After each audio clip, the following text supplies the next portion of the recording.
অ্যাসোসিয়েশনের বিভিন্ন মেয়াদে দায়িত্ব পালন করে যারা অর্বাচীনের মতো কথা বলে তারা আবার এই অ্যাসোসিয়েশনের নেতৃত্ব দিতে চায়।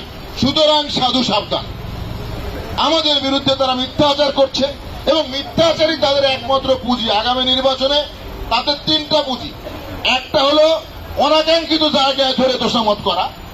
সুতরাং সে অনাকাঙ্ক্ষিত জায়গাগুলি আপনারা সামনে রাখবেন, দরকার হলে 1 মাস গামবুট পরবেন যাতে করে ওই জায়গায় হাত দিতে না পারে। আর একটা হলো এই জায়গায় যারা আমি শুনেছি তারা যখন দায়িত্ব ছিল তখন তাদেরকে যখন বলা হতো যে তারা তো আইসিডি কেন্দ্রিক ছিল, এয়ারপোর্টের সমস্যা, আপনি এয়ারপোর্টে যান না কেন, তা কাম করে কি হয়েছে, কাঁঠাল পাতা দিয়ে ভোট কিনবো, কাম করে লাভ কি, এসব কথাও আমরা শুনছি।